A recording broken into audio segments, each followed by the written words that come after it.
I'd like to welcome everyone on Zoom, and we'd like to welcome the Racine County Sheriff's Office here to give us a presentation about their services and what they can provide the town. So thank you for coming tonight. There's hot coffee and fresh cookies in the back if you like any, and there's also water in the back for anyone.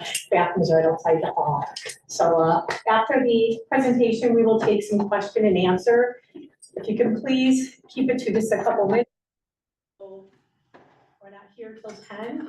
That'll be great. But the County Sheriff's Office, thank you very much for coming. Thank you, Terry, Madam Chair, excuse me. My name is Christopher Schmaling. I'm the Sheriff of Racine County. I just want to say thank you for the opportunity to come here tonight and speak before you. There has been a lot of conversations going on here in the town of Waterford about your police.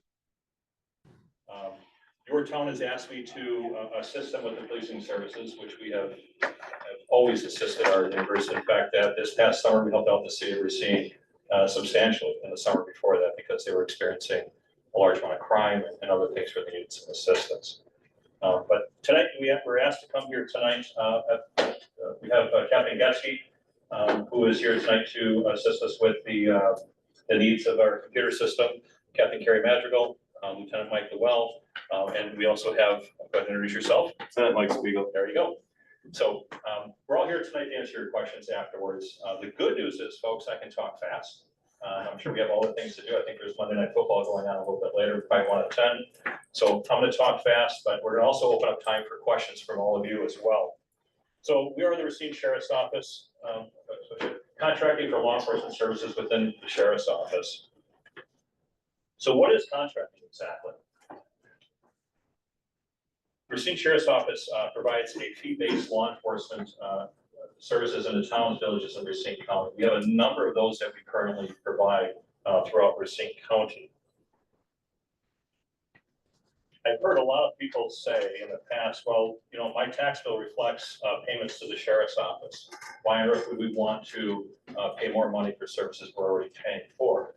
Well, at the end of the day, when you have a certain population, you have a police department, we are supplemental services for you. And which is normally how it works. As an example, City of Racine, City of Burlington. But at the end of the day, if the agency is receiving or having difficulties with their agency, we assist them to the extent that we can. However, in this particular case, you have reached a staffing level and a situation that is unsafe for all of you who live in the town. Local control and the mission. Now, there's 4 different parts here. I want to talk about each one of these.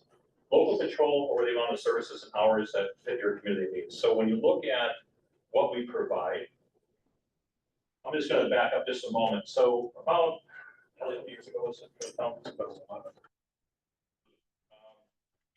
Getsky was actually a police officer for the town of Burlington. The town of Burlington was undergoing exactly what you're doing right now. He was a police officer there, and he sat and as I spoke, and was obviously very concerned about what was going to happen to his career as a law enforcement professional. Today, 11 years later, he sits here as a captain within my organization. How do we accomplish that? Local control. It's about what this community needs. You guys are not the town of Burlington. You're not Union Grove.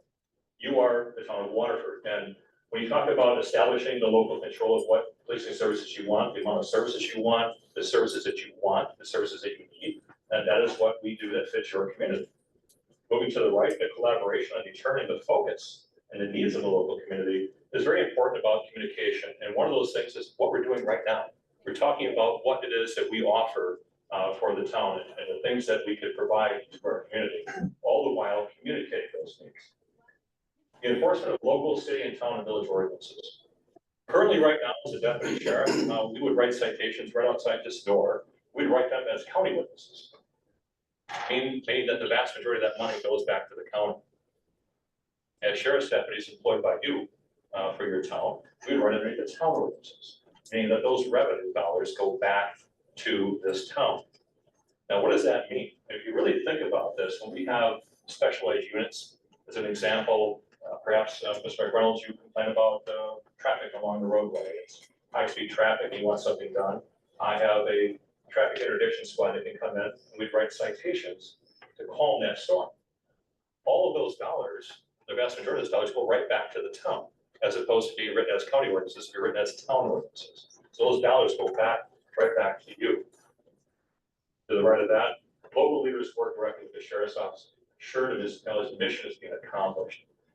What we have done in Rochester, where we have a very similar contract, is that we employ a deputy sheriff who works directly as sort of the director of the policing mission, if you will. And that particular deputy sheriff sits down with the board and talks about their needs, their wants. We have complaints through construction, there's a problem at the school, there's some issues in the community, upcoming parade. Any number of one of these things that we want to know about, so that the left hand is talking to the right hand, make certain that our deputies are deployed in an appropriate manner to handle your town needs.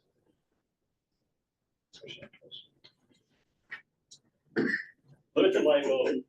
So this digs into a little bit about the deputy sheriffs that you're going to have within your community patrolling around. And I'm going to get more involved in about the actual faces that you're going to see out here potentially. So overview of training. What does a law enforcement officer receive with the sheriff's office? Your 720-hour academy. That's a standard. To give you an idea, 30 years ago when I went to the academy, it was 400 hours. So you can see things have changed with the state, and rightfully so. Law enforcement officers today, now more than ever, need training to handle the community's needs. Moving forward, after you graduate from the academy, some smaller agencies will just give you the keys, shove you into a patrol squad, and pretty much tell you to figure things out. We don't believe it. You have roughly 4 months of field training, officer training, more, dependent upon the officer's abilities and capabilities. Racine Sheriff's Office provides 40 hours annual training per deputy. State of Wisconsin mandates 24. I can tell you, because I oversee our budget for the last 14, 15 years as the sheriff. We train more than most agencies in this state. And I'm proud of that. We have better equipment, better training, a heck of a lot more training than you'll ever see. In fact, we're one of 72 counties in the state. And I say this to my fellow sheriffs all the time, that we are the finest law enforcement agency in the state. Now, there's some arguments around the county, or excuse me, around the state, but at the end of the day, the proof is in the pudding. What do? Who you employ? Why is it Racine County has more deputy sheriffs leaving other law enforcement agencies to come work for us? I'll tell you why, because we're highly equipped, highly trained, and more importantly, we support our team. It doesn't mean you get to go out and do whatever it is you want to do. It means we support our men and women who put their lives on the line each and every day, all in the spirit of your safety. That's what we believe in. Specialized training resources. We have, and I'll get into this a little bit further, but we have a lot of specialized training and resources, from SWAT to dive teams. You have a lot of bodies of water around here. I mean, from, again, from SWAT to, you name it, there's so many other things that we provide. Number two, Racine provides 24/7, 365 supervision. Currently, you don't have that in your town. You don't have supervision. I can tell you as a young deputy sheriff working out here, in fact, I started working for the town of Norway years ago. I had no idea what I was doing. Honestly, I did. I didn't know who to call if I had a problem or a question. I can tell you this, my deputies don't have that question in their mind. If they have a problem, they reach out to one of their lieutenants, one of their sergeants, one of their captains, or even me, which I'm fine with. But 24/7, 365 supervision, all of which undergo extensive training to make certain we're on top of the latest needs of our community. And lastly, legal resources. Corporation counsel, outside specialist law firms. Now more than ever, law enforcement officers across this country, law enforcement agencies across this country are seeing what's called super judgments. When bad things happen, like use of force that's contentious, right? Or just a questionable traffic stop where someone makes an accusation, whether physical or verbally. You have to provide proof how you respond to this. And if you don't, you're looking at legal resources. And most of these super judgments, we're blessed to have Lieutenant Llewellyn, who's a former prosecutor and a lawyer working for us. That will tell you these super judgments tend to be 7 figures plus. Oftentimes they are deep into the 6 figures just to defend. It's really sad to see where our society is going, but it's very litigious. But at the end of the day, you want to make sure that you have highly trained officers on your street, ones that are following policies and procedures. And ones that know what they're doing and the resources should the bad thing happen, they know who to call and what to ask for. So we don't end up in these legal resources columns where we can actually defend it rather than look at it and say, well, I wish it would have done this. Where's that policy? Why wasn't it trained? And all the rest. Staffing and management. Again, 4 blocks here. Recruitment, retention, professional development. You already heard me brag about this, and I like to say this because it's true. I've had more officers come from Racine Police Department, Oak Creek Police Department, other agencies that have come over to the Racine Sheriff's Office because they like our style of leadership, because they like how we train, they like how we police in our respective community. We provide, again, 24/7 supervision. I don't want to be redundant, but that's very important to me, is to make certain that these young recruits know what their resources are. And should they have questions, they should know where to reach. Reaching out to supervision that can provide them with some level of guidance. We started recently a professional standards unit. I'm not going to tell you that we make every decision is the right one. I'm not going to tell you that our officers always do the right thing at the right time at the right moment. That's why we have a professional standards unit that's headed up by Lieutenant Llewell, who looks at these use of force situations, these calls for service. Could we have handled it better? Could we have done things differently? And we look at that. Oftentimes, there's some room for improvement. And the professional standards unit will investigate. We don't sweep things underneath the rug. I believe in transparency to our community, and that professional standards unit sees to that. Our county HR department. I'm not here tonight to talk about the issues that have occurred with any of the officers that have been here. That would be inappropriate for me to do so. In fairness to those under investigation, or in fairness to the overall process, those officers deserve to have their day, their voice, if you will.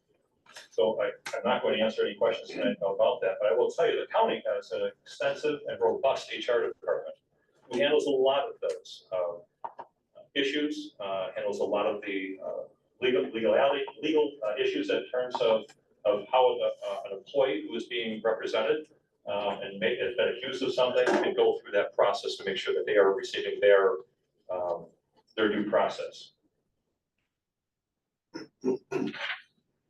Citation and revenue. I touched a little bit on this already. Deputies enforce local ordinances. Waterford Municipal Court will be used for municipal citations. So our deputies who are patrolling your streets, running citations for speed or whatever it may be, will report to this building, and those citation dollars, if granted, will be awarded to the town of Waterford. Waterford retains the local portion of the revenue brought in by enforcement of municipal ordinances. Years ago, in the town of Burlington, that was a big contentious thing. They said, well, the sheriff's going to come in here and write a bunch of citations for the county, and the county's going to get rich and wealthy and all the rest. That's just a bunch of hogwash. That's not the case. In fact, I would invite you to call and talk to the town of Burlington officials, and they will tell you we write the citations just like we do if we were here for the town of Waterford, just like we do for the town of Burlington. So those dollars that we brought in for those citation revenues are brought in through that. Again, this is all about, referring back to a number of slides ago, about your policing mission. If you want us to write citations, or if you want more warnings, at the end of the day, the choice is yours. What type of policing do you want? What policing do you wish for? Burlington has a much different philosophy about different things than maybe you have. City of Racine has different things that you want. Yorkville, Union Grove, and others have different areas and different philosophies about what they want out of their policing mission. That is why we have a director of policing mission with in this case, the town of Waterford, that would push it out to our captains, to our patrol staff, to say this is what the wishes are of the town of Waterford and how they would like things enforced.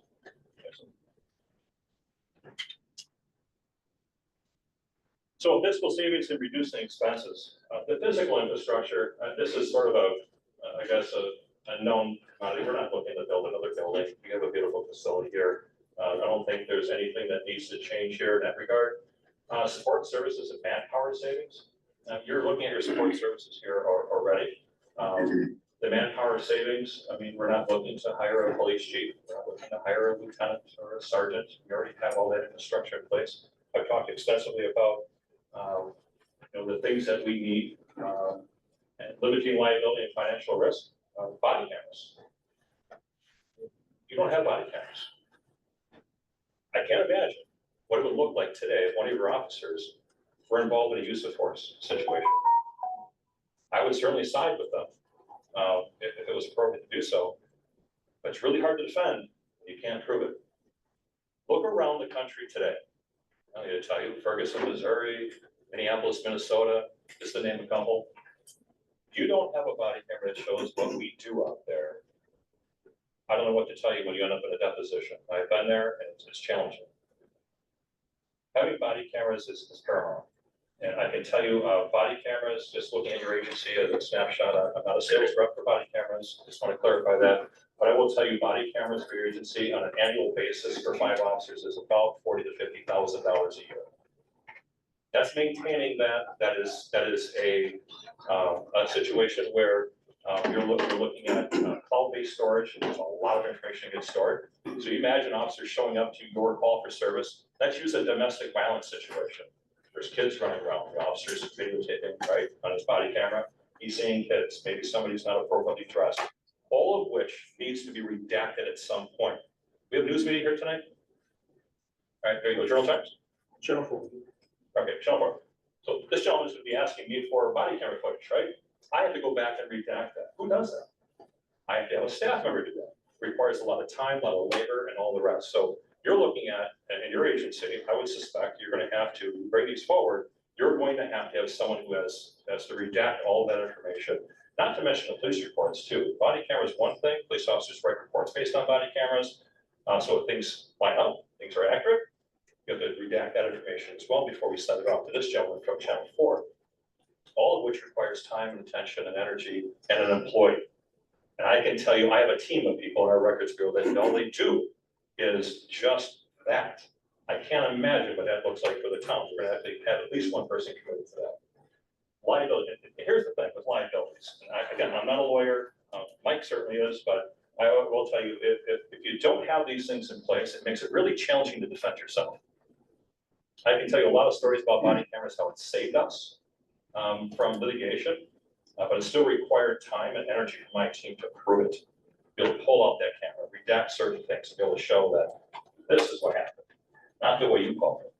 Can you imagine how things would have changed in some of our civil unrest throughout our country had that body camera been in place? I would submit to you that we probably would not have had some of that civil unrest had law enforcement agencies had the proof, if you will, transparency to our community to be able to show what actually happened. If I can just say something, there's a little bit of clarification. Currently, since we were asked to come in to oversee the agency in Waterford, prior to that, there was no body cameras. It was when we came in, we provided our body cameras to the officers that are currently working. So when he talks about the cost of body cameras, if you decide not to contract with us, it will be on the town to purchase that, what he was saying, $40,000 to $50,000. Sorry. Whereas right now they are using them, but they're ours, I guess, kind of borrowed. So just for clarification. Thank you. Thank you for that. So vehicle equipment costs, including the contract. So the vehicles, they're sheriff squads. But if you look at prior to, oh my goodness, it's been a number of years now, but we used to patrol the village of Waterford. And we obviously now patrol the town of Burlington. And so we believe in local identity. Some of the comments I heard from going back in the day to the town of Burlington is that somehow the sheriff's staff used to start at the patrol station at 20 in the eye. And when it was a call for service, we would get in our squads and race all the way out to Burlington or Waterford and handle that call. That is so far from the truth. If we were to be here today, you would see squad cars here that say town of Waterford. It would have the sheriff's logo on it because the sheriff's deputy's driving them, but the local identity would be on that squad. Those squads would stay right here at this building. Those deputies would respond right here and get into those squads and answer your calls for service. We're not racing from the patrol station to your homes, to your businesses, to answer those calls for service. So anyone who tells you that is not telling you the truth. I'm telling you that is not how we operate. Those squads cost of those vehicle repairs. And I will tell you, we had a snowstorm, which was an ice layover one night. We had 6 squad cars that were banged up in one night, all what we call red line, meaning they're no longer usable. 6 of them in an 8-hour shift. Can you imagine if you had both of your squads here in the town of Waterford banged up on an ice storm, which is entirely possible. I understand you have a few extra squads sitting around here, which is a waste of your money, by the way. Because if we, you won't even notice the difference because I have another squad out. So that's not even an issue. The gas costs are calculated into the state rate. So anybody who has traveled with their businesses, you get the IRS rate, which is 67 cents. 67 cents a mile. That's what you get billed for. That's the IRS rate for the gas cost. Now, I assume that is going to go down. I'm not, I don't work for any gas company, but we just elected a president, talked about drill, baby, drill. So I suspect that those gas prices are probably going to creep down, so that 67 cents might be a little bit lower. Moving on to software, hardware, subscription services. This is a biggie. I will tell you, when I became the sheriff, this is not something that I was prepared to take on. I had to embrace, understand it when I first started. We didn't have computers in our squad cars. I had an oscillating light on the car that when it got cold, froze. I had to get out of the squad when I had traffic stop and bang the light so it proceeded to move. And there was a little motor in it.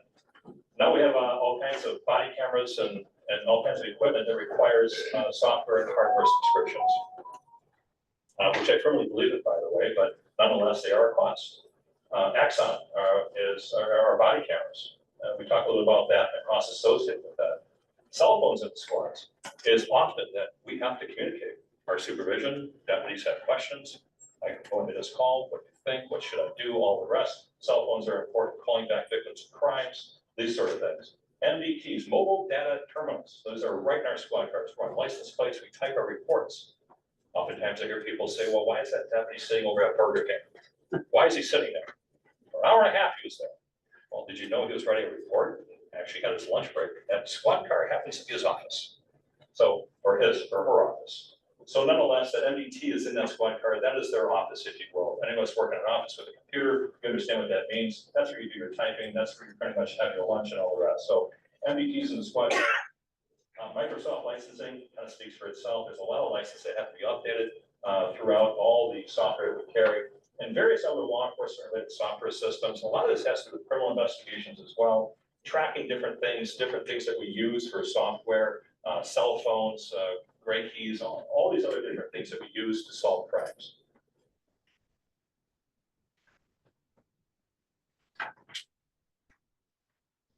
We need access to the sheriff's office resources.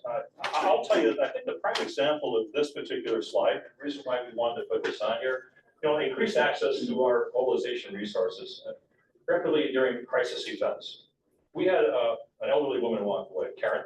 I'm sure you all seen that on the news. I feel comfortable saying her name out loud. Normally I wouldn't, but it was all over the news. She went missing several days. And I will tell you, many people in our community gave up hope. They did. They thought she was gone. It was elderly. It was warm outside. Probably dehydration probably set in. A number of things. I have to admit that we were all starting to lose a little bit of hope, but we didn't. We pushed forward. But at the end of the day, we brought in canines. We brought in our with UTVs, right? Our drones, yeah, UTVs. We brought in all types of equipment, outside resources. We called upon a lot. At the end of the day, we found Karen, and we found her alive after 2.5 days, nearly 3 days. So that's very impressive. Now, I'm not suggesting that everything we touch is going to turn into a life safe. But I will tell you that's a fine example to this community showing what a well-trained, highly staffed, well-equipped law enforcement agency can provide. There's an individual who's back with their family who normally wouldn't have been. Had another agency just said, well, we can't find her. What are you gonna do? We didn't believe in that. We deployed everything we had and we found her and saved. Next slide, minimum late time during deployment is due to direct through staff. So special teams. So we put this part in this as well, this slide.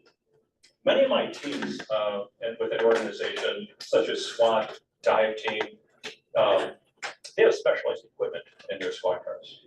And they travel around with that on regular duty and regular patrol. They're able to deploy that equipment, whether it be an active shooter at school or church on a Sunday morning, or someone fell in the water, or there's a child missing near a water main. We have a lot of equipment in our squad cars with our special teams to be able to get out there and make a difference immediately.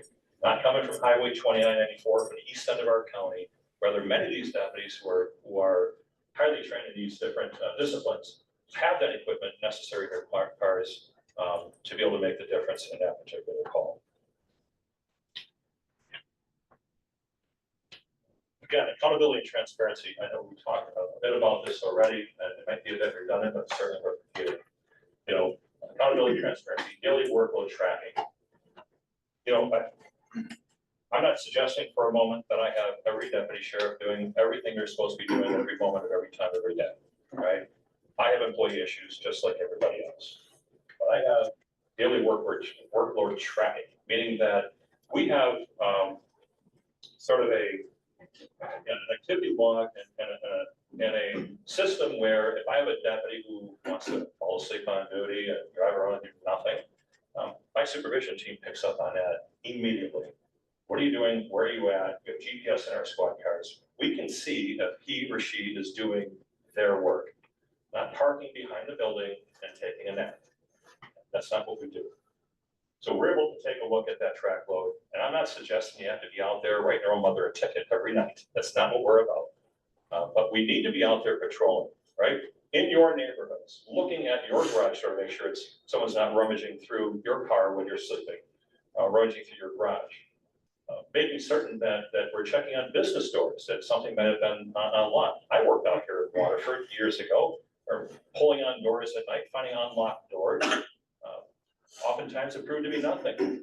But you know, you had a deputy sheriff doing his or her job, as opposed to sleeping behind a building.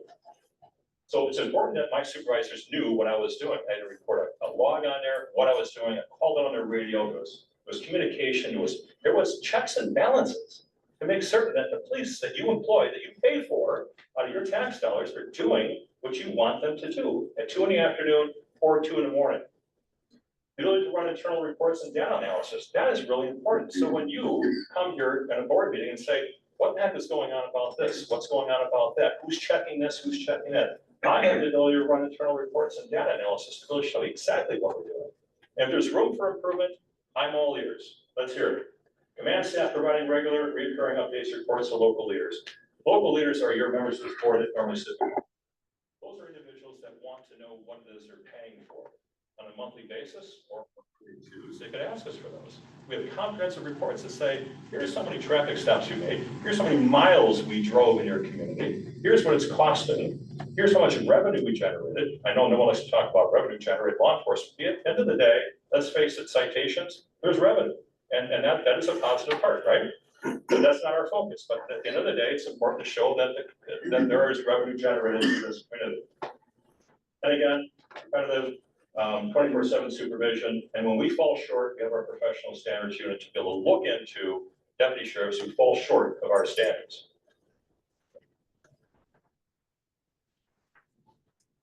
So our contracting experience, we're not, this isn't our first rodeo.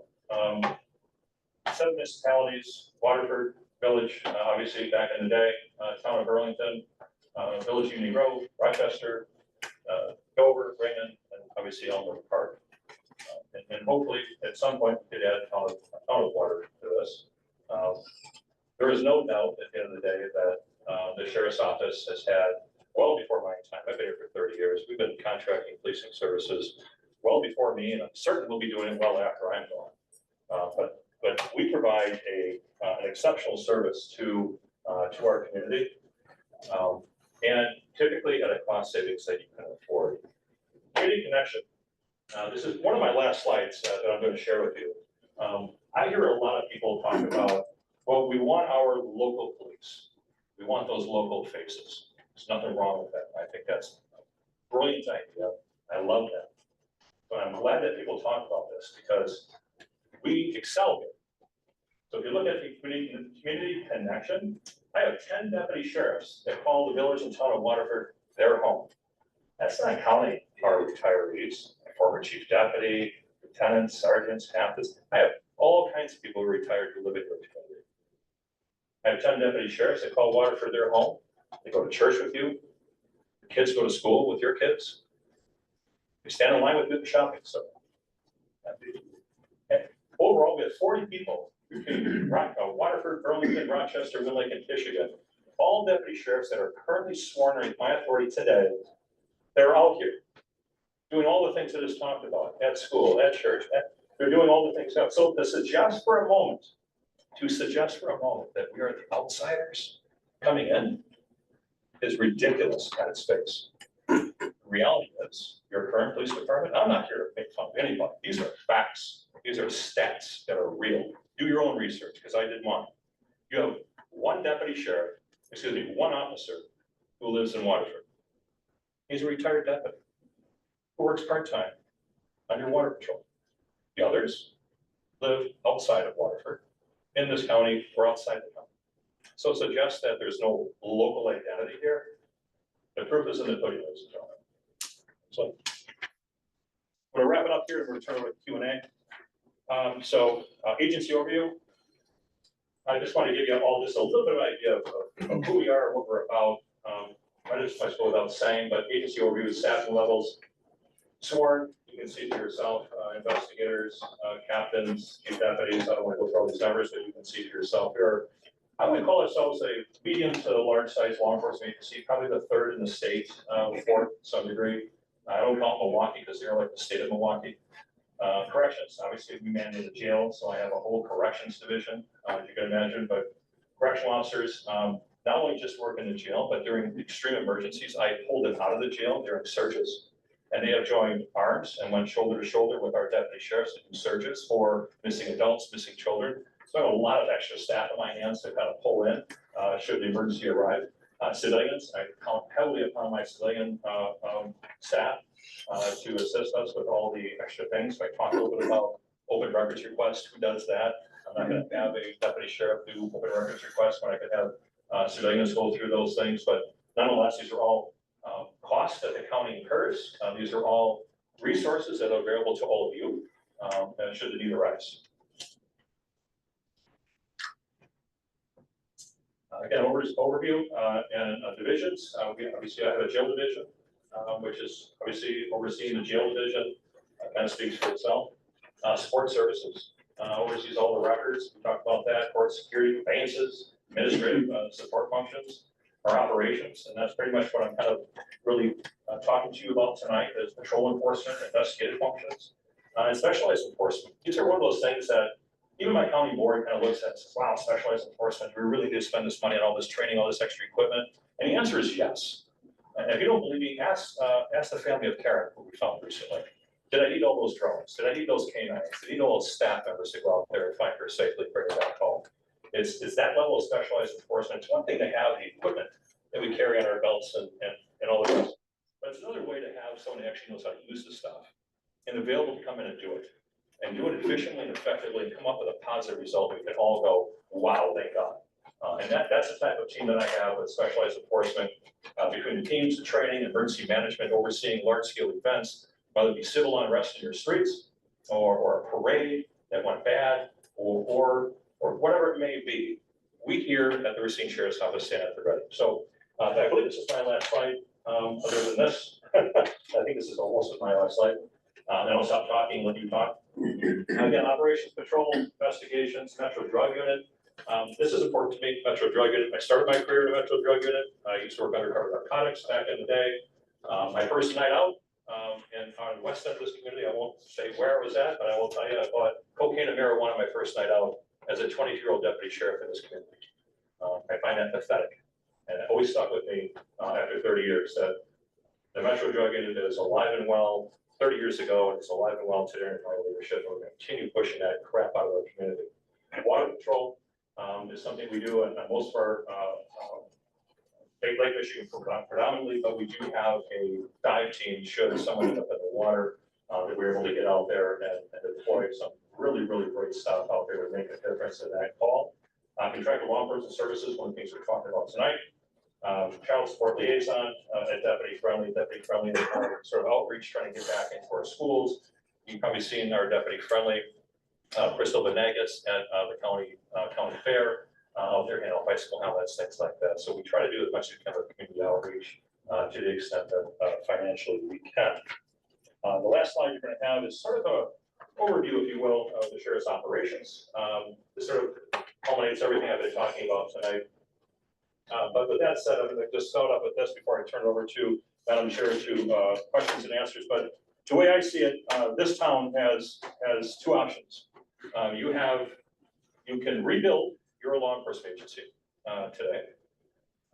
Hire yourself a police chief, lieutenant, buy body cameras, have someone develop policy procedures that your officers are going to be trained in and follow, so you don't talk about the liability things that we have, and a host of other training issues that your agency simply doesn't do. You just don't. I don't want to talk poorly, but you don't train. You just don't train, and you don't document your training. Or you can contract with a fully staffed, highly professional law enforcement agency. And I know it sounds like I'm bragging, because I am. I'm very proud of my organization. I said at the beginning that I truly feel that we are the best law enforcement agency in the state, if not the Midwest. I know some sheriffs in the state will disagree with me, and others will stand silent and say, no, it's true. There's a reason why people come to our agency and flee their agencies, because they like our leadership. They like what we offer for our communities. We have a connection with them. We're transparent with them. And I believe this elected town board is no different than me. I'm an elected sheriff 4 times to this county. And for those who voted for me, I just want to say thank you. For those who didn't, I hope I earn your trust in the future. But I'm proud of that. For nearly 16 years, you've elected me as your sheriff. And I have an obligation to tell you today that I can save you money, hundreds of thousands of dollars, and provide you a better service. I think dereliction of my duties as an elected official if I didn't tell you that I have a way of providing better services to a community and save you money in the process. How would it be if I just kept that to myself? How would it be if I didn't bring it forward to this board? And how would it be if this board didn't bring it forward to you? So view me tonight as not the adversary, as someone who's offering you a service at a price tag that you can afford and potentially save you money. If you look at a 5-year contract as an example, I believe about a $2 million savings could be at the table for this community in 5 years. What could this community do with $5 million? A lot of money. We just elected a new president, re-elected our president. And what are the top 2 things on the ballot I learned about? Safety and the economy. Safety and money. Those are the 2 things I'm offering you tonight. So with all that said, Madam Chair, I will turn it over to you for Q&A. Thank you. I'd like to open this up if anyone has any questions. Sheriff or any of his team up there, you can just stand up and ask your question. John Funk, I live in the town of Waterford. Where in the org chart does contracted law enforcement service report to? Because Are you captain of the operations? operations, Okay, so that's where we reported it to.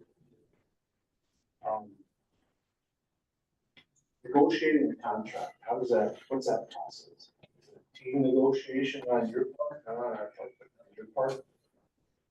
so we put together contracts based on, a lot of it is numbers that are set by the state and federal, workman's comp, retirement funds, all of those are kind of like set. Historically, we've looked at the number of miles that squads have put on, like let's say, for example, in Union Grove, because we track all of that, we're able to look over 2023 and say, well, this is how many squads, or I'm sorry, how many miles were put on. So we can reevaluate that going into the next year. If they were lower on miles, we can lower that.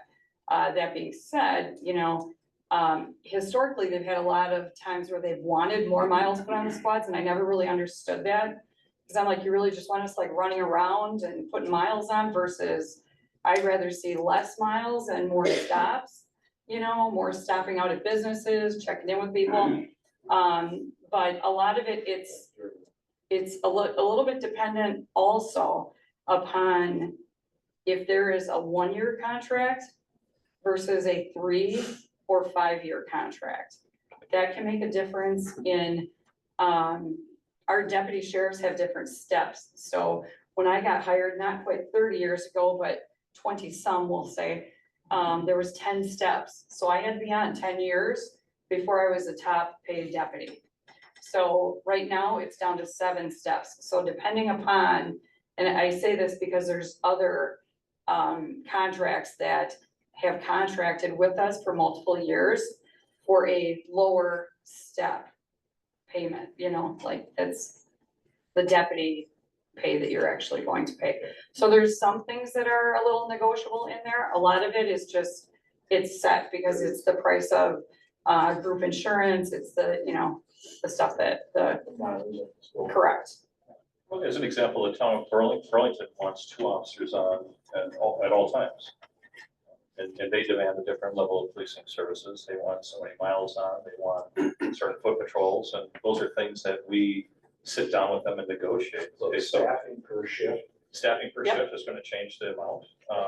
So I also heard an argument like, well, you know, the sheriff will come in and tell you one number and then bait and switch it. Whoever says that, I gotta tell you, I'd love to have a conversation with you. That is not the case. This community decides their policing mission. If you want 1 officer on, riding a bicycle around, I would advise against it. Right, I mean, because it doesn't make sense. I mean, I'm not being facetious, but at the end of the day, you want me riding a bike, that's what you're going to get. You want me standing out on back drive, waving to people, that's what you want, I'll do it, but I would advise against it. But you direct the policing mission. You want me driving 2 squad cars with 2 officers, I'll do that for you too, but there's a price associated with the squad car and equipment and staff. And that's all transparent, it's all written out. I will give you an accurate documentation of how many hours I'm in that squad car, how many miles I drove in that squad car on a daily.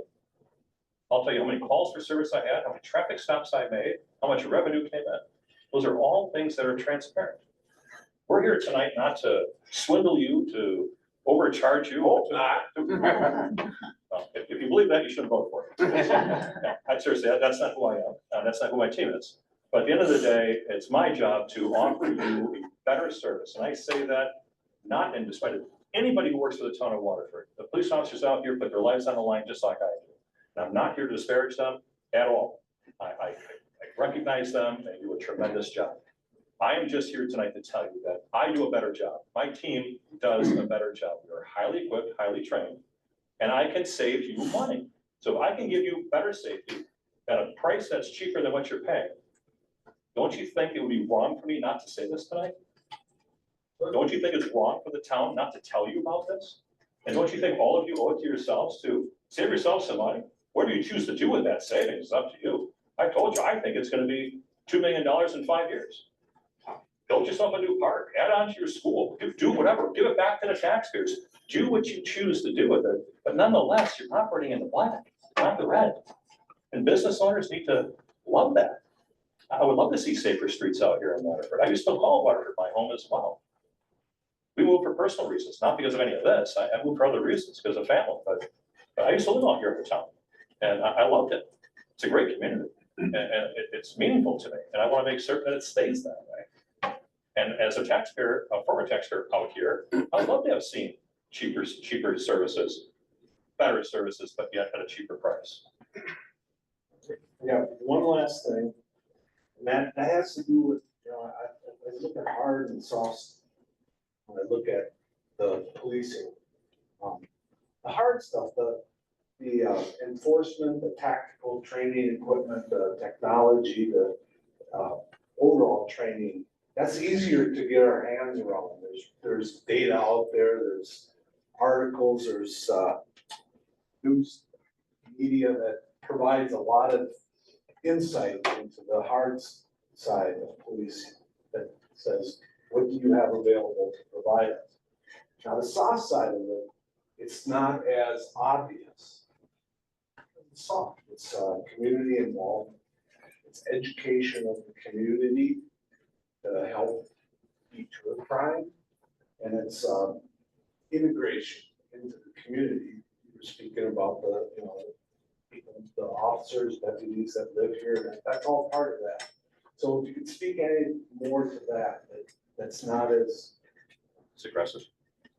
Yeah, and I would agree with that. And thank you for the questions, by the way. Those are great questions. And one of the things that I've always prided ourselves on is when I interview new deputy sheriffs is finding that right blend, that right mix, right? I like deputy sheriffs who, men and women, that go out there and are not afraid to write that citation, are not afraid to confront the bad guy, right? But I also want that deputy sheriff to get out and watch, go shake hands and hand out baseball cards to the kids playing ball on a hot summer day. Going to the county fair, go stopping at the businesses, go stopping at Troy's business and see how things are going. If you've seen anything bad or if he has any concerns that you may have. But those are important things to us. So our deputy sheriffs are trained to not go out there and just write tickets to everybody and their sister. That's not what we're about. There's a time for enforcement. There's also a time for community PR. It's important that we have the right blend as law enforcement professionals. And I believe that our deputy sheriffs, through our field training officers, through our supervision, that is what we instill in our deputies. And if we find somebody who's a little too overzealous or somebody who's a little too soft, we try to massage both of those ends to get them that right blend. So we're always focusing on that, but I also have to work within my budget as well. Like I talked about the deputy friendly program. That is something that's been near and dear to me for many, many years. We used to have a full-time DARE officer, a full-time deputy friendly. I've been after our county executive many, many years, and Jonathan, God rest his soul, have been pushing him to give me the funds necessary to get that full time. I'd love to see those deputies out here in our community, out in the parks, out in the schools, out at the county fair, doing more and more and more community involvement. I feel we're making great strides towards that direction. We recently passed that sales tax, and the county board doesn't know it, but I'm going to continue pushing for those positions because I believe they're vital. It's not law enforcement is more than just out arresting bad guys. There needs to be a level of education, a level of community involvement. I'd like to be able to show up at your house and just talk to you about things that are happening rather than when there's a problem. And I firmly believe in that. Getting into the schools when kids are young and impressionable, they'll talk to them about the dangers of drugs and alcohol, and, picking your friends and your boyfriends and your girlfriends wisely, right? Bad influences, that sort of thing. I'd love people to have more of those conversations. We're working towards that. We're aware of it as a command staff here in Racine County. I believe our county board is on board with that, no pun intended. But those are things that we strive to do.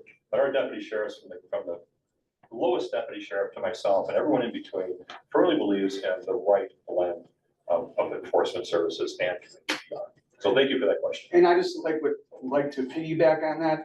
I would say that the Racine County Sheriff's Office is one of the most transparent law enforcement officers in all of the state of Wisconsin. We send out press releases to the media. We send out those media releases to elected officials, to the judges, to the community, and all of that information, we're not hiding that. That all goes on our Facebook page. So we put out information about violent criminals, about child predators, but we put out good things. When our deputies stop at parks and play basketball with local youth, we put out public service announcements. So when you were talking about that softer side, that is also a bridge that we have with the community, that it's one of my main duties is keeping on top of that and keeping everyone informed, both the good, the bad, and the uglies. If I could just pick on our friend from the news media over here, sorry, my friend, I know you were Brewers jacket tonight, but I like that, but I gotta pick on you for just a minute, is that we can do great things. And no offense, but they typically won't report on it because that doesn't sell. Right. I'm sorry, but let's just talk frank, right? You got transparency, you're gonna get it tonight. It doesn't sell when I do great things. We save lives routinely. When's the last time you read about that? They won't report that because it doesn't sell papers. That's why they don't get clicks on their computer. You know what does sell? When the bad thing happens, when people die, when bad accidents happen, when we make a mistake, they're quick to put 5 pages, 5 days in a row about my deputies who made a mistake, right? Because none of us ever make a mistake, right? But at the end of the day, we do great things in our community. We save lives. We do amazing things. And I'm sorry you're here tonight, sir, but the group, doesn't report it. And I blame them for that. I do the best I can. My lieutenant, who's our PIO, he does an amazing job pushing on our Facebook. If you're not belonging to our Facebook, please do. You'll see the amazing work my men and women do every night, every day of the year. We're out there pounding it for your safety. And that's not cliche, that's a fact. Follow us and you'll see it. Any other questions? Yes, sir. First of all, thank you for coming. presentation was very good. You're overseeing the police department here now, correct? From what you see now, do you have any ideas that you would do more of this, more of that? More officers in, any ideas, are you gonna change anything people should know about in advance? I know it's negotiable, but is there something you can tell us now that you would do differently than we're doing now? Yeah, it's a little, we probably can't get too far into that, but what I can tell you is, I think the thing that bothers me the most that's kind of out there is we appear to be the bad guys. We were asked to come in to this department and oversee the officers and give them supervision when there wasn't any.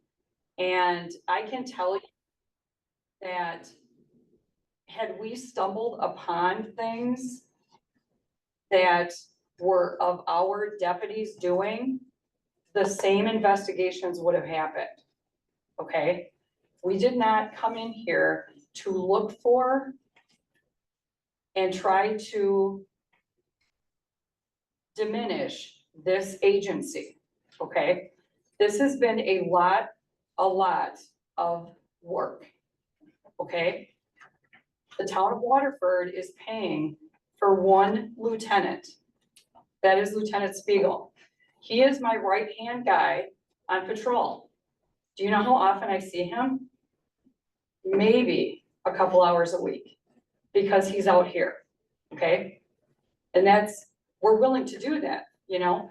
But with our larger agency, you know, some of his duties, other people are having to do at the sheriff's office. Now, again, I stress to you, some of the things that came before us had to be investigated. Had it been one of our deputies, one of our sergeants, one of our lieutenants, one of our captains, it also would have been investigated. Okay, so it's very easy, I think, to look at us and think that we are the bad guys, but this is how it is supposed to be done. There is supposed to be transparency. And without getting any more in the weeds on that, you know, I mean, there's people I'm looking at. Troy's dad hired me almost 24 years ago. You know, Linda Brand and I went to high school together. Terry, obviously, we know who Terry is, you know. Bob, we know Bob. I know Tina, you know, I know Rose, and I think Terry's husband's back there. You know, this is not, I mean, this is just business. You know, these are people, John Funk, if you're related to Funk's out in Union Grove. Not that I know of. Okay, well anyways, I could probably make a connection with many of you here tonight. That being said, at the end of the day, when somebody calls 911, they do not care what uniform the person is wearing. They want to know that when they call, someone is coming and they are coming to help, okay, with whatever resources are needed. We're just trying to tell you that we're like an onion. We have layers and layers and layers of, I guess, things to offer to you, okay? And I worked alongside with the Waterford police officers, okay? And there are many times where a larger case, we get called to come in and handle it, you know, and we've done that. You know, Sheriff Schmaling and I worked in the detective bureau. You know, there's many times we would come out here and have to take over a case. You know, you will get a lot of bills to continue your own agency. It will cost you a lot more money. Your budget is already almost $333,000. Actually, it's just over $333,000 as to what contracting with us for one deputy 24/7, every day of the week, every day of the year, we would be over $333,000 less for this year, 2024. That, I mean, when it comes down to it, I don't know how else, I don't know how your budget works. I know how mine works at home, but You know what I'm saying? It just comes down to dollars and cents. If I could just interrupt very quickly. So, the question remains is that, what did we see when we came in and what we do differently? That's it. I can tell you, as a leader of our organization for almost 15 years, there's a legal term called deliberate indifference. And I'm sure my lieutenant, who's a lawyer, will tell you that deliberate indifference simply means that when you know there's a problem and you choose to ignore it or do anything about it. I think about that on decisions I make, and when people bring forward information to me. And when I was asked to come in here with my team and assist, I wasn't gonna be deliberately indifferent. I seen there was problems, and I chose to do something about it. I brought it to the attention of the chairperson. I brought it to the attention of this community. The news media has certainly talked about it. When there was investigations, I felt it was best if I stepped away and let another agency look at it, because I felt it would be appropriate for me to do that for obvious reasons. So let someone else look at this, but here's the information. I hear there's a problem. What am I gonna do about it? I'm gonna let someone look at it and make it transparent. But through that transparency process, I realized that you don't train your officers. You don't wear body cameras. You have officers that don't sign off on policies and procedures because they feel they don't need to. You got another officer who just decides he wants to go to sleep. I'm not saying that all your officers are bad. I think you have a lot of good officers here, and I would welcome them to apply to me should you decide to go with us. I would love the opportunity to sit across the table and hear what they have to say, hear what their skill set is, do their background check, do the psychological, do the physical, do the drug screen. I want to hear and see it all. And if they're able to come to our team, bring them on board. But they have to go through that process. But at the end of the day, my view was a very much an impartial third-party view. I've seen that there was problems, I reported them, and here we are tonight. And tonight, it's not me to convince you one way or another. At the end of the day, this board, this community has to make a decision. But I feel it's my obligation to tell you as an elected official for almost 15 years here, as your elected sheriff, that I have a way of providing a better service to you at a better price. And you, as citizens, need to decide if you want to take advantage of better services and a cost savings, or rebuild your agency and spend more money and gamble. And gamble. And I'm not saying you won't be successful, but it would be a gamble. Hire a police chief, hire a lieutenant, start from the ground up, buy body cameras, develop policies, procedures, training. You're gonna have to do all that. You're gonna have to have someone, do redactions, as I talked about, when it comes to body cameras. When Channel 4 says, I want all that body camera footage, who's doing that? Who's redacting all that information? And at what expense? I mean, all these costs, and heaven forbid you get yourself up in a lawsuit. Outside legal counsel, super judgments. Lieutenant Llewellyn will tell you about super judgments. These jurors have no idea what money is anymore. They're just like, give them 7 figures. I mean, where's that money come from? Where's that gonna come from? These are all things that the county looks at me too, because we get involved in litigation. We're no different than any other law enforcement agency, right? We have to defend ourselves. But I do so with proper training, hiring good people who follow the rules, who sign off on our policies, who stay awake on duty, who are highly trained, who do what we ask them to do, and put their body cameras on when appropriate to do so, and give me the ammunition to fight back against these frivolous lawsuits oftentimes. But even that costs money, ladies and gentlemen. It costs money to do those things. That's why I feel we're a better agency, because we are well equipped.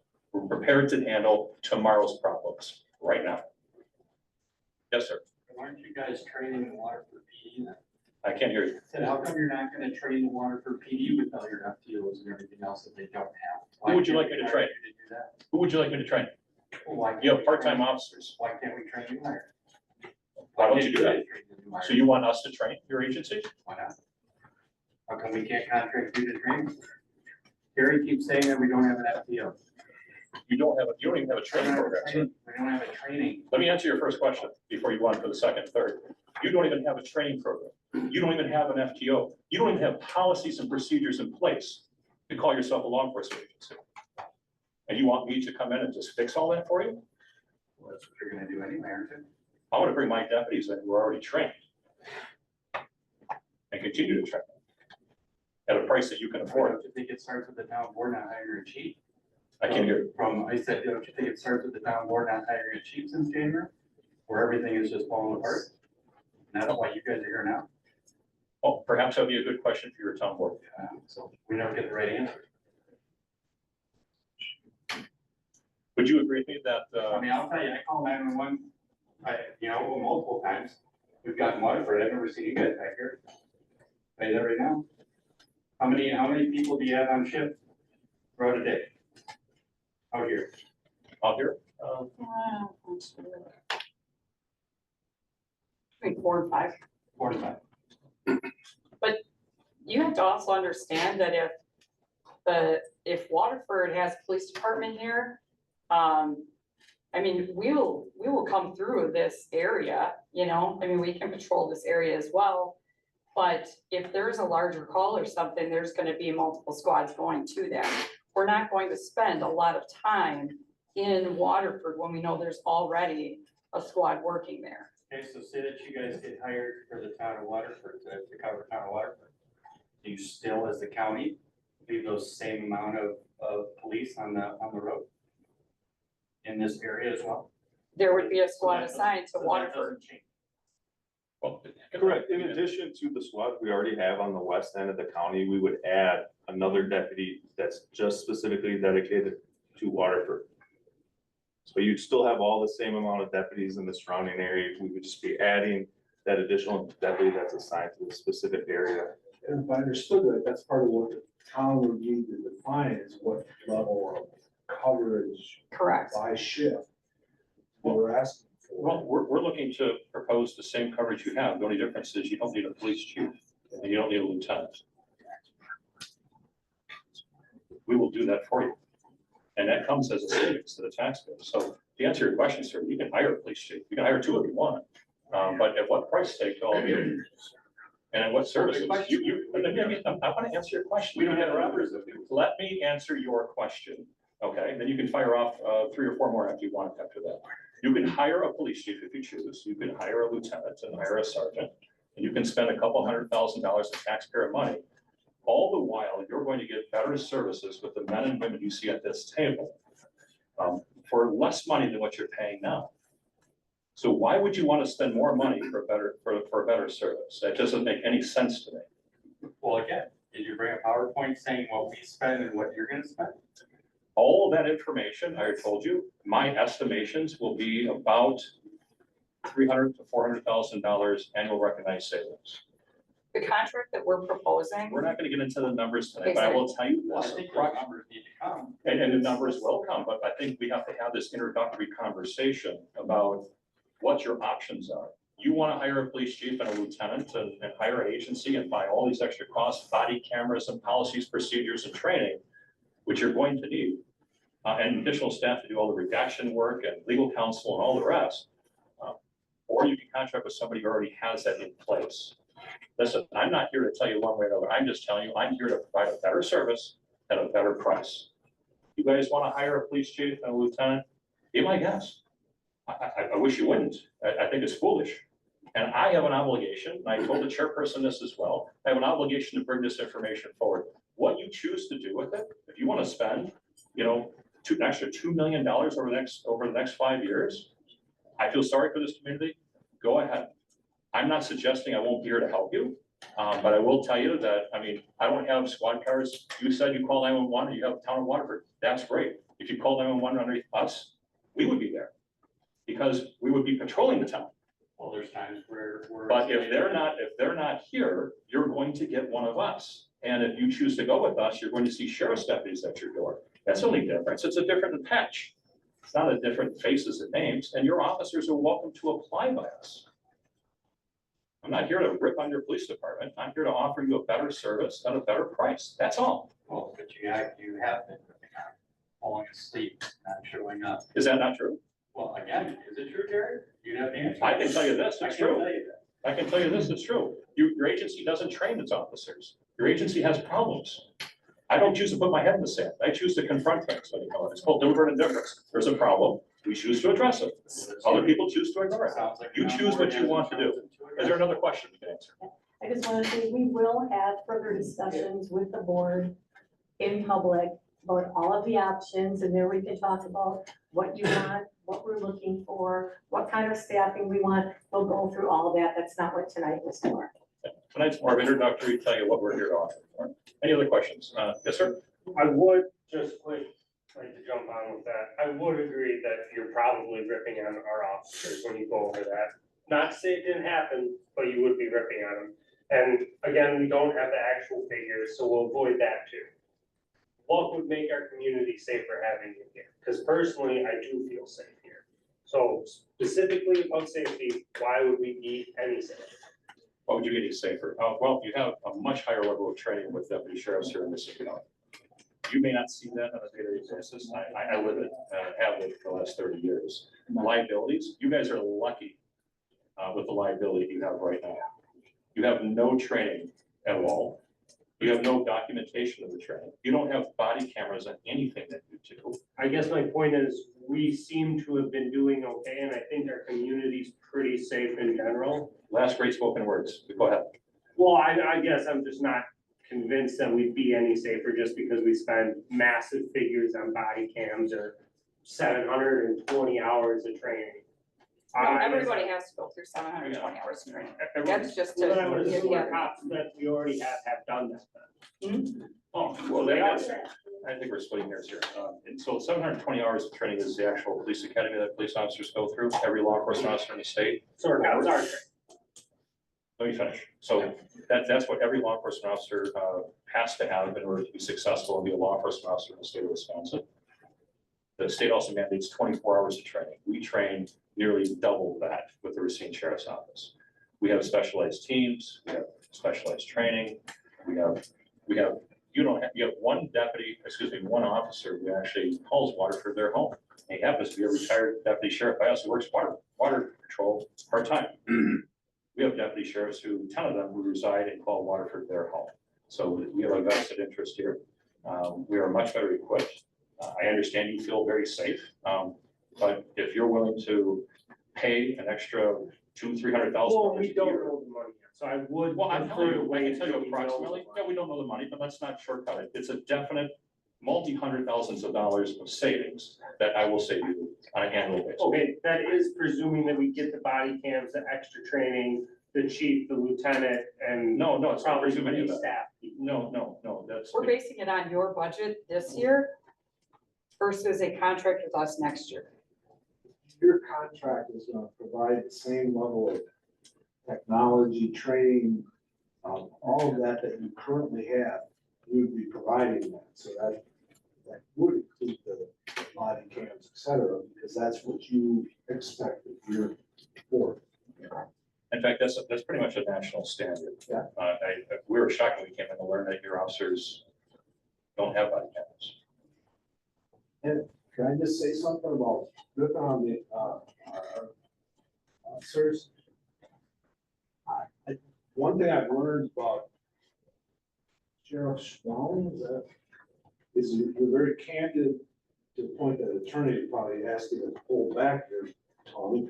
You were asked a question over here about what you saw when you came in here. He was responding to that question. I don't think it was that he brought that up to rip on any of our officers or anybody that's employed by the county. Thank you. And there certainly was no intention. I think I said at least twice tonight is that it's not my intention to rip on any of your officers. The reality is you have a lot of fine officers that work here. What I'm suggesting is there is a lot of work that needs to be done here. And there are officers that need to be held accountable who don't sign off on policies, officers who don't do what they're asked to do. These are things that I demand of my team on a daily. And I'm not saying we're perfect over. I have deputies who have made their mistakes and they are disciplined accordingly. So we're not perfect over here, okay? And the town of Waterford's not perfect either. I'm just suggesting, I was asked to come in and look at things and supervise, and these are the things that we have discovered. I could lie to all of you and tell you everything is just peaches and cream, or I could tell you that there are problems and what I choose to do about them. And tonight I'm offering you a solution to those problems. You can take that and say, that's a good idea. I'd like to save money and have great services. You feel safe already? That's great. And you'll feel safe with me too. But I'd like to save you money along the way and provide a great service. The reality is, at the end of the day, I don't want to be repetitive, but the town has a decision to make. Its constituents have a decision to make. I'm here to offer you a service. That's all. And I think there've been, a little bit more here, I think there's been great questions asked tonight that need to be discussed and answered, but I don't think they're a part of the discussion tonight. I think this was an opportunity for the sheriff and his team to come in and present to us what they can provide. Now, going beyond that, we as constituents and the supervisory board need to have those questions raised, discussions, answers to those questions among ourselves and say, what's our go forward? And I would agree with that. I think moving forward, I would provide, if the chairman would allow, a detailed contract about what I would provide, the costs associated with that. And you guys can compare what you're already paying and compare those apples to apples and have that internal discussion amongst yourselves about what's best for the town of Waterford. I'm not here to sway you one way or another. Obviously, I firmly believe we have a better service.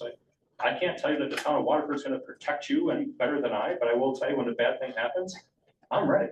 My team is ready. We have everything we.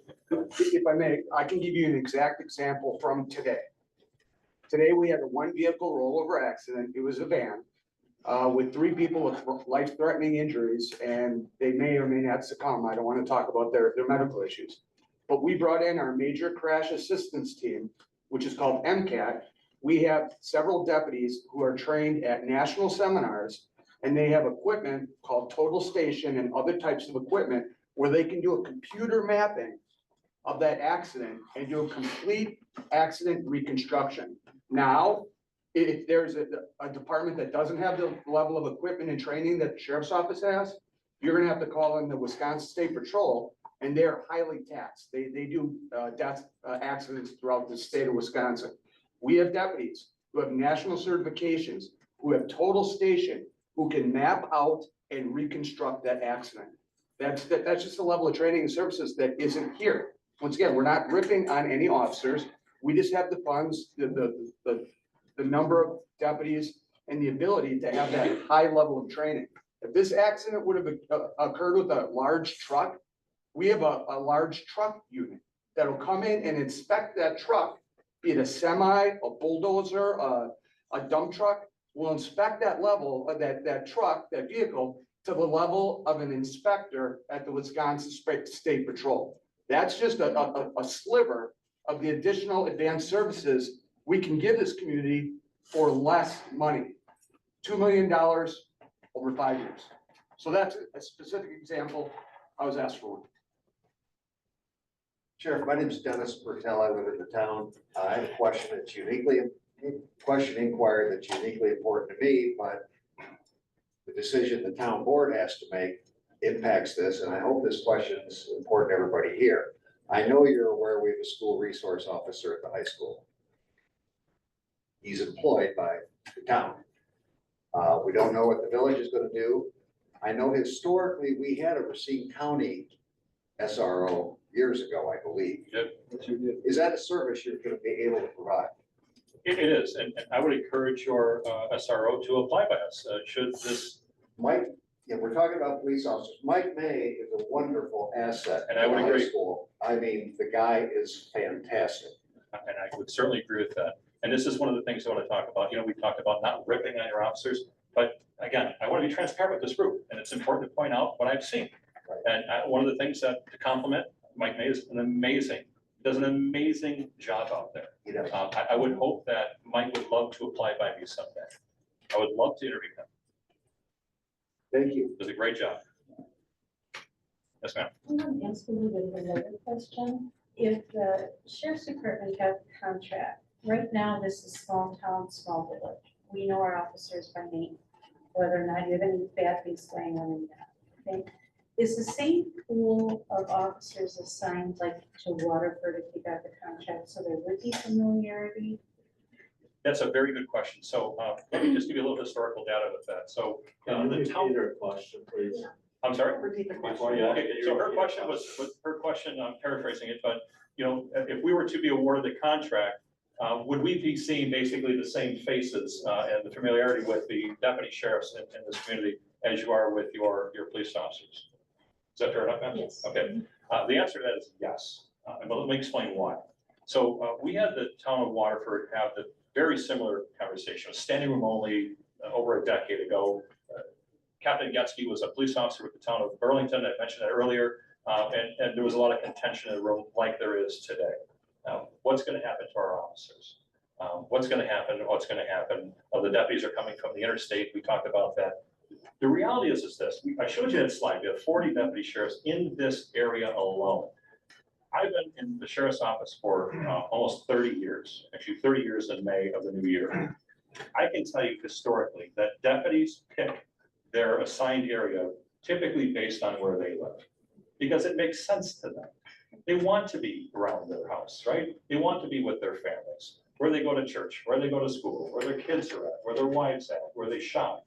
They have that local identity already. Why would they want to drive halfway across the county to report to work when they can drive right here to the town of Waterford? So we've seen that in Burlington, we see that in Union Grove, we see that in Rochester, we've seen it in other contracts that we've held. And when we had the village of Waterford, when we had that, the deputy sheriffs that worked there were deputy sheriffs that lived here. Was that way for 33 years before we lost that contract.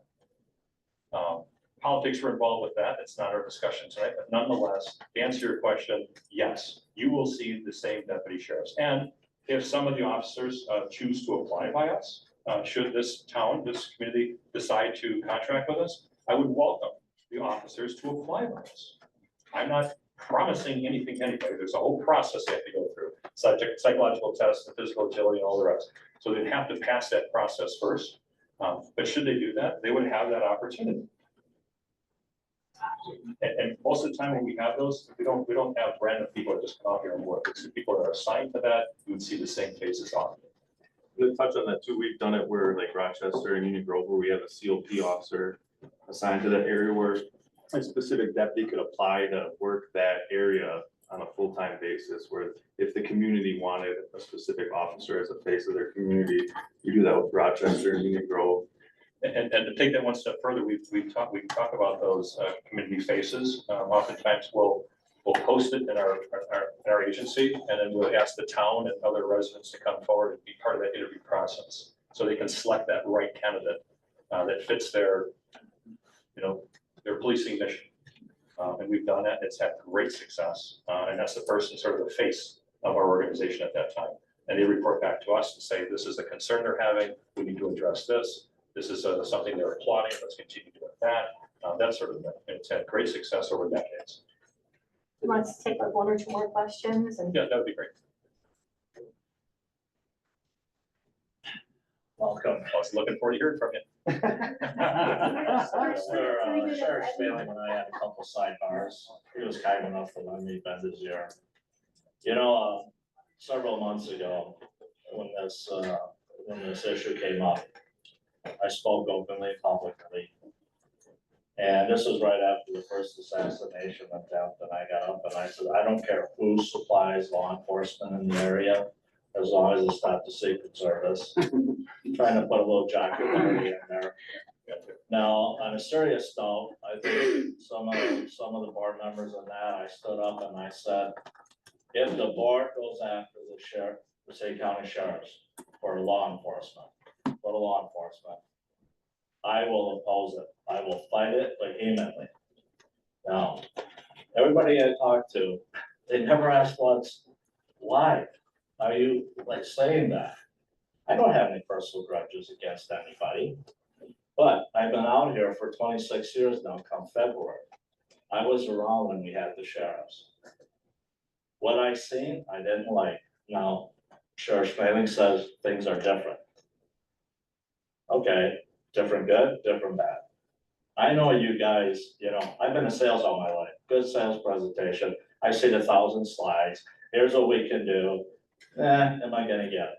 I've been around the sun 69 times, 70 really, trying to hang on to that sexagenarian. But, and I firmly believe you do your homework, due diligence, you get what you pay for. Okay, so yes, you're less. That doesn't mean anything to me. What am I getting? Well, I get that. And I think the Racine County Sheriff's Department, if I had to guess or bet a beer, a lot of your resources, tactical, et cetera, is probably more east of 94. We're kind of Mayberry here. I don't see a SWAT team coming in, whatever, and I don't even know what the last biggest issue was in this town. And with that said, I'm not vehemently opposed, okay? Because the sad truth is, with our current police force, which is getting smaller by the day. Several months ago, I said, if this went away tomorrow, we have a long road to recovery. And you know what I'm talking about. Now, several months later, it's even worse. I don't even see a recovery program. It's sad. I feel for the police officers that are still with the Waterford Police Department. I hear what you're saying about how they're gonna have to go through testing, whatever. These people are great. I've been here all these years. Of all the communities I've lived in, I love them. You know, I hate to use this phrase, it takes a village. But like we talked about, we want officers, whether it's sheriff, whatever, in tune with the community. The residents, et cetera, that know who's the troublemakers, where it is, whatever. And I think they've done an excellent job. I've never heard, I don't think I've heard any complaints, okay? I don't hear everything, but I don't have a complaint. I know I'm easygoing. Tina will attest to that fact, but I love these guys. You can talk to them, you see them at events, parades, et cetera, whatever. I don't even see the badge they're wearing. So it's kind of like that, take that village. That's what I didn't see back then, but I'm not saying it's not different, okay? I didn't see that. There were horror stories. That's why I said that, I made that comment. I said, I'll crusade against anybody coming in, and not just Racine, whoever, Kenosha, well, whatever. Anybody. I think it takes a certain group of people. Now, relative to all these people that you have in this community, and I'm talking about deputies, when you're going forward, think about this, okay? Because it's gonna come to the people. It'll go to the board, whatever you propose. I like to see something that says they will be local. Simple as that. Unless we got emergency that says they gotta come in. I wanna see that guaranteed and not just talked about. So that's gonna be, for me, a critical issue. And like I said, don't take anything personal. You know, I respect it. I support the badge and all that.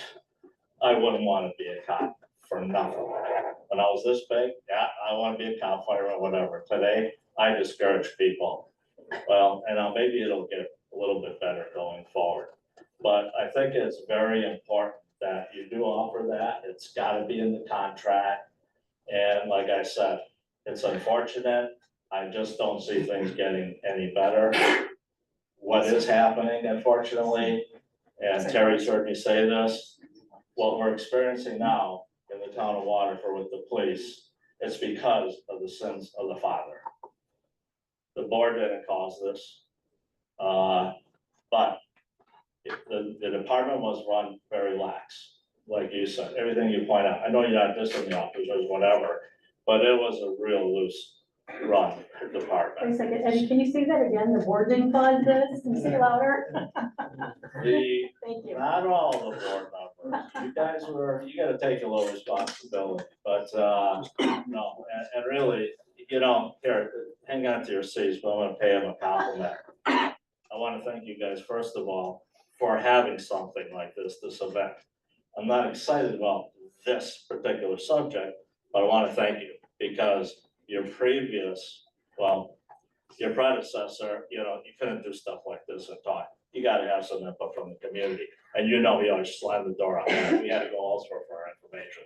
So, congratulations, thank you very much, and I hope whatever the subject is, that we continue these types of events. And of course, special thanks to Tina and Heather.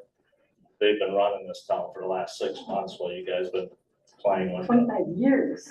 They've been running it for the last 6 months, okay, pay attention. But anyways, that's the only comment I want to make, and like I said, I love the police department, you know, everything they do, I can't criticize. They have one major flaw, and that's it, And it's the same age of flaw you guys have. And Racine County Sheriff's have. You guys don't pull over and you don't cite enough flatlanders. All right? If they make us, they charge us to go that way, charge them when they come in here. All right, Shouldn't be so rough we're on on them, a- they're still licking they're still licking their wounds from yesterday. Right? That's good. Terry, I think we have time. Maybe one more question. Yes, sir. Todd Bloom, Township area. You threw a lot of numbers at us tonight, and I just want to question one thing for the body cameras. You said for the 4 to 5 officers here, that'd be about $10,000 per officer, is that correct? Per year? Yeah, it's about $40,000 to $50,000 depending on, excuse me? For the startup. Yeah, it's $40,000 to $50,000 because of the initial equipment you're going to need. And now, things are stored in the cloud. And there's a lot of different contracts associated with Axon that you can enter into. But I just wanted to give you a sampling of what that looks like from a town. And you said you had 4 full-time staffers just work on your redaction requests for that and reports? We have an entire records bureau that work on records for the sheriff's office, much of which is spent on open records requests. Okay, how much, just as a guess, for your FTEs? How many FTEs is that just for the body cameras? If they, just, Mike, you deal with Yes, more of that. It's spread over, I mean, it's not one person is assigned completely to that. It's probably spread over 3 employees, mostly with the supervisor above that person. And then I myself, because open records falls under a legal responsibility, so I'm reviewing that also for the legal perspective.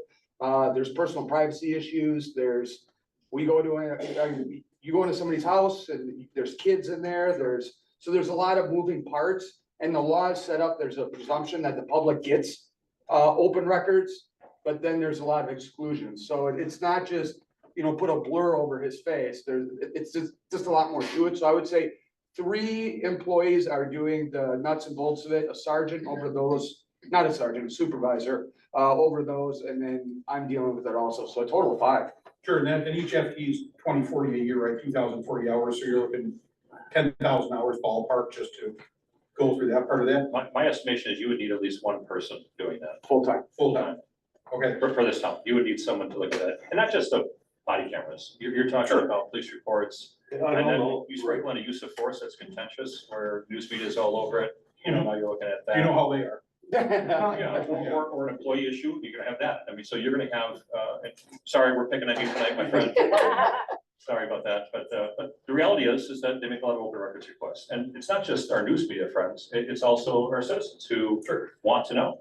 Attorneys, defense lawyers, they want information, so they go to court, defend their client or whoever it might be, launch their defense. So you're gonna need at least a full-time employee for that. You had a comment you wanted to say? I was just gonna say, when we came over, one of the things we took over, in addition to the patrol supervisor duties, which I'm doing, is all of the open records requests that you guys were receiving has now been funneled through our records department because there wasn't a mechanism prior to have that done. So we're already at this point providing that service to you guys. Sure, here's my last question, I know we want to wrap up, I know, I'm getting there, I'm not gonna pontificate. Of all the city council, I appreciate all the services you do, all the training is key for everything, it really is to make things good. Of all the services you put out there right now, are any of them not available to us in the township because we don't contract with the sheriff? Are any of them not available to us as a county resident who lives here? No, so the answer is no. Everything I have is available to anyone in this room at any time, anyone in this town, anywhere in the county of Racine. I took an oath when I took the office of sheriff, and it's a statutory obligation to defend, protect, and investigate crime. That's true with any 72 of the county sheriffs in the state of Wisconsin. So one might ask then, why do we even talk about numbers, right? Why don't we just tell the sheriff, we're gonna turn everything over to you? You could certainly do that. And by law, I would have to investigate and I would have to respond and I would have to provide those services to you.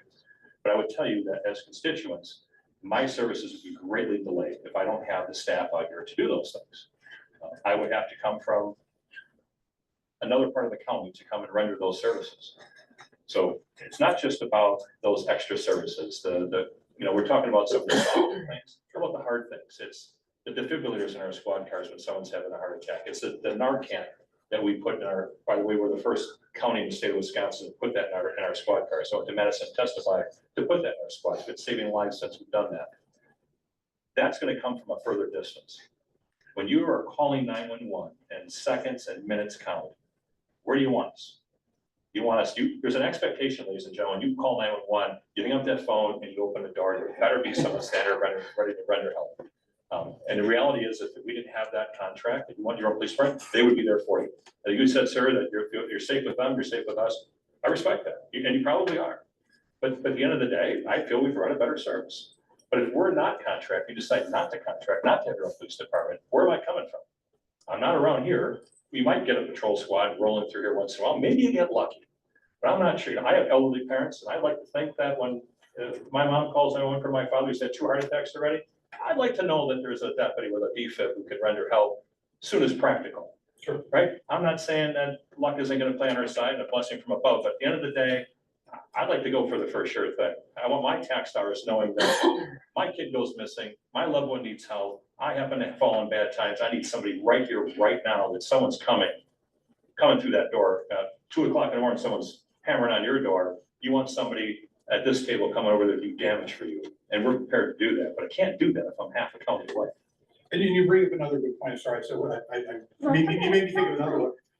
If we do contract with the sheriff, and we say we want 1 deputy here 24/7, we get the fancy squad car like Rochester says, Village, right? Rochester has on 36, a major MVA where we need that MEPS unit, you called it for the investigation? MCAT, you need that to come out there? At what point would the sheriff's car become taxed where they say, sorry, town of Waterford, we gotta pull your unit, we're getting our asses handed to us down in Rochester, we need your squad? Is that, I mean, I don't think it's ethical if you let a deputy sit here when you have a major incident. At some point, you'd have to pull. Fire departments run Mavis all the time where we pull people around and do that. Is there something like that where all of a sudden like, well, just, we'll try to keep them there, but in a major incident, we're gonna have to pull them and take them somewhere else. Does that happen? It does not happen. I'm not suggesting it won't, but I think we've been tested as of late. We had civil unrest out in Kenosha. We had our own civil unrest in the city of Racine, where we had all hands on deck. We didn't pull squads from vital areas, right? We still kept a presence here because at the end of the day, no matter what's happened in the city of Racine, what's happened on the interstate, what's happening in another neighboring community where we want to help, is not going to stop us from the day-to-day calls that occur here. Your life, your safety, your community is very important to us. We're going to keep a presence here. It's not to say that if all heck is breaking loose on 36 in the city of Burlington, and our guy has to pull or girl has to pull away here to go render help to a deputy or someone who has a life-threatening injury, that we're not going to do that. We're going to do that. But as soon as practical, we're going to get our butts back here because this is where our obligation is. We have to maintain it. So to the extent we can, we try to keep our nose to the ground and make certain that we are calling in appropriate staff members. We have a lot of specialized teams. When we have these large-scale events, we have a lot of people that are willing to come in on different shifts, whether it be SWAT or our dive team. We have sometimes multiple emergencies going on throughout the county. That doesn't mean we pull from different parts of the county. We do have to pull here because someone has a specialized skill. If I pulled and Captain Gatsky's working out here, I have to pull him because he has a specialized skill that I need him for SWAT, as an example. I'm going to backfill him with somebody else who I can afford to pull away from a different part of the operation, so that you don't have that missed call for service, so that your community is still protected, that you feel safe and comfortable. All right, thank you, Sheriff. Absolutely. Back there. Rose, you've been very patient back there. You've been staring me the whole time here. Burlington Police Commissioner, when the Sheriff's Department took over. Kelly wasn't even part of us yet. And I've got to say, people have been very, very happy with the coverage that we've gotten.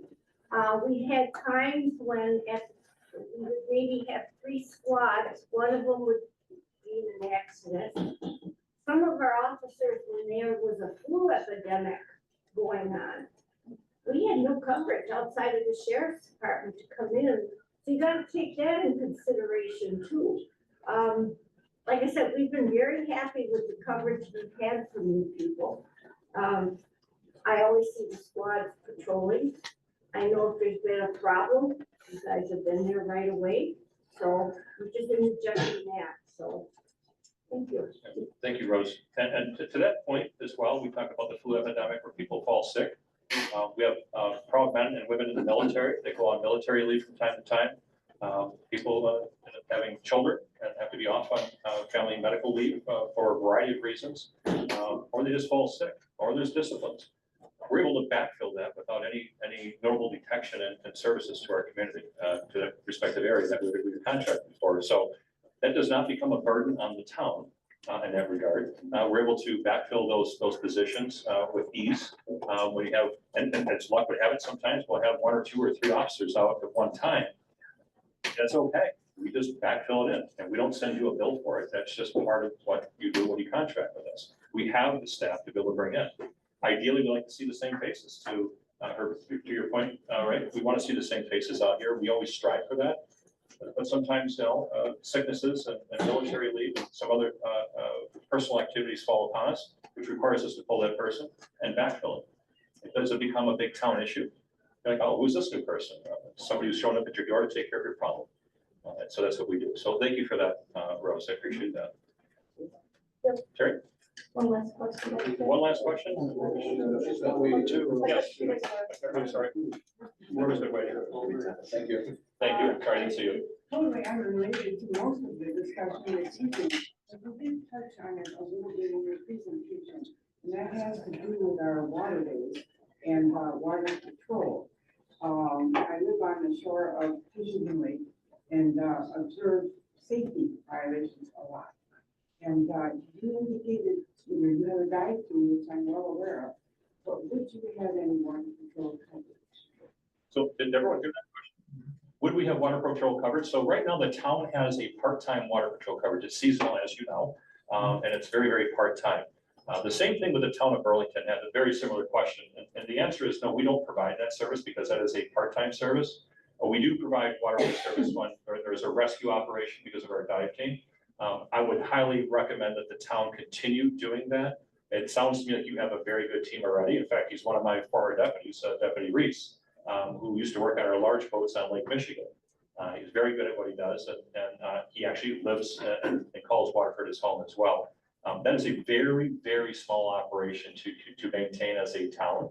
Doesn't require a lot of supervision, doesn't require a lot of specialized training because most of those officers who work that are very comfortable, and quite frankly, they like doing that type of work.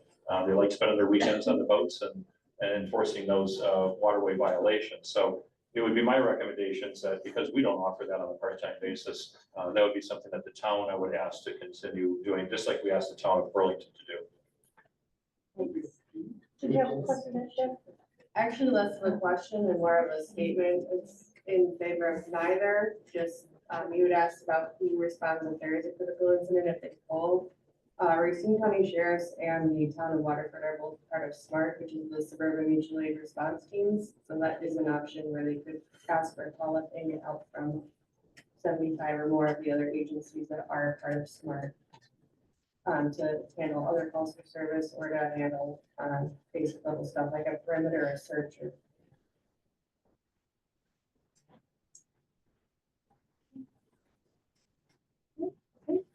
And you can't do neither, correct? What's that? Why can you not do neither? As she mentioned, that you could, it's not in support of, I'm going either way of having the town police department or having the Racine County Sheriff. Both of you are part of SMART. Why can we not? Yeah, I respect that. It should make sense. I just say because the town has more than 5,000 people, you have to have. Right, for statute, we usually provide that service because we have about 6,500 people in town, so we need to provide that service. No, absolutely. Yeah. When he was asking about if there's a big incident, if they're gonna pull from Waterford, so then Waterford's still not covered. There are options from either side for that. I apologize. If we have a smart call, we're gonna pull deputies from non-contract areas Mm-hmm. to report to those smart calls. I misunderstood. Yeah. All right, well, I appreciate you coming and letting us know what you have to offer, and it's, we will have open meetings coming in the future, to talk about, lay everything out, talk about all of the options, go through everything, take a look at everything and make some decisions. Again, thank you, as you pointed out, safety, right, and value. I mean, and as board members, it is our responsibility to make sure that we're providing the best service at the best price for everything. So that's something that we'll be taking a look at in open sessions. They will be posted. Thank you, everyone. Thank you for your service. Thank you. Thank you. Thank you, everyone.